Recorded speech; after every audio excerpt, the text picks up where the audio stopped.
buat buat di mana jadwalnya gitu Bib. Ya mudah-mudahan Habib bisa sembari bantu rental saya lah, rental kami ini. Mudah-mudahan adanya dengan tablik di sana sini, rental kami bisa berjalan, bisa ada pemasukan, kami bisa berbagi rezeki kepada teman-teman kami dan juga dari rezeki saya kepada saya. Ternyata udah pasrahkan aja sama Allah deh. Udahlah, Allah wala ta'ala billah. Kata dia tidak paham agama, dia nggak paham Quran dan hadis, nipu itu wajar karena dia nggak ada keilmuannya. Yang saya bingung ini kok cucu Rasulullah, seorang Habib, seorang paham agama, tahu Quran, tahu hadis, kok bisa nipu ya? Kita yang merasa orang awam nggak berani untuk nagih, nggak berani untuk marah-marah karena kita takut kepada Rasulullahnya, bukan kepada seorang Habibnya. Karena dia mengaku-ngaku dan dulu kita memang orang awam, taunya beliau adalah cucu Rasulullah. Makanya adanya Kiai Imad, alhamdulillah kebongkar semua rahasia dan kedok-kedok dia ternyata bukan cucu Rasulullah. Syukur alhamdulillah ya Allah, ternyata Allah buka semua sekarang dan semua orang tahu. Kalau bukan karena izin Allah nggak akan terbuka. Alhamdulillah sekarang Allah hadirkan Kiai Imad sehingga semua terbuka, segala macam kebohongan yang selama ini dijalankan, yang selama ini dilakukan dengan mulut-mulut dan perkataannya yang manis-manis, yang menjanji-janjikan, yang memberikan kepastian ternyata semua bohong belaka. Jadi mulutnya manis, hatinya dan pikirannya ternyata kotor. Bermohon meminta kepada Allah Subhanahu wa taala azza wajalla.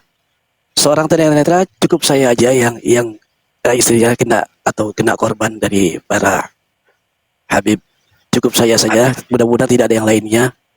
Dan mudah-mudahan apapun yang dilakukan oleh para habaib, kebohongannya yang telah menipu ketika di tahun 2000-an kalau nggak salah ya, tahun 99, membuat saya berputus hubungan kepada saudara saya, seorang mu'alaf yang bernama Aulia. Mudah-mudahan nanti Allah satukan lagi saya sama Aulia, karena saya udah lama ketemu Aulia gara-gara hal masalah ini, gara-gara masalah sound system yang nggak dibayar oleh Habib ketika dipakai untuk tabligh akbar.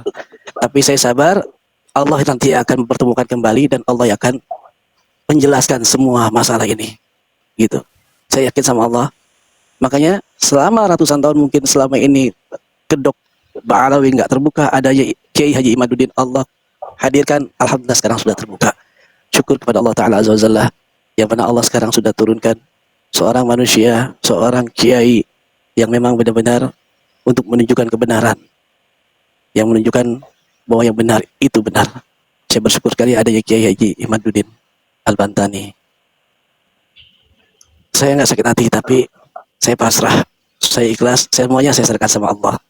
Dan alhamdulillah, mudah-mudahan Allah sampai saat ini masih beri saya kesehatan, masih memberikan saya istri dan anak yang sehat, walaupun keadaan saya seorang tunanetra, istri dan anak saya semuanya normal, dan saya bisa membesarkan anak istri saya, bisa membesarkan dan menyekolahi anak saya walaupun terseok-seok, walaupun dengan cara mengamin, tapi saya semua serahkan sama Allah. Saya ikhlas dizolimin, saya ikhlas dibohongin, tapi Allah tidak bisa dibohongin. Allah pasti akan memberikan jalan keluar, Allah pasti akan memberikan petunjuk, Allah pasti akan memberikan pertolongan pada hamba-hambanya yang terzolimi, insyaallah. Itu aja Pak Kiai. Oke, amin ya. Oke, terima kasih Mas Herdiansyah, luar biasa. Ini perlu ada tambahan. Jadi Mas Herdiansyah ini seorang tunanetra yang punya sahabat mu'alaf yang bernama Aulia, dan sahabatnya ini mempunyai sound system dan berharap Mas Herdiansyah ini ikut memasarkan sound system daripada Mas Aulia yang menjadi mu'alaf itu. Lah setelah sound system itu dipakai oleh Habib ya, bahkan 4 kali di tahun 1999 atau 2000-an, saya ingat beliau tadi itu setelah 4 kali memakai tidak dibayar. Jadi tidak ada satupun yang dibayar oleh Habib ya. Jadi gara-gara sound system yang dipakai Habib 4 kali tadi tidak dibayar, maka merusak pertemanan seorang Mas Herdiansyah sama temannya yang bernama Aulia. Sedangkan Mas Herdiansyah ini ya seorang hamba Allah yang kekurangan secara fisik. Ya mohon maaf, beliau itu tunanetra. Tega-teganya Habib itu menipunya. Gara-gara apa? Gara-gara menipu itu Jadi pertemanan seorang Aulia dan Mas Herdiansyah itu putus jauh gara-gara tidak dibayar 4 kali sound system dipakai Habib. Mbak, terima kasih Mas Herdiansyah. Silahkan teman-teman.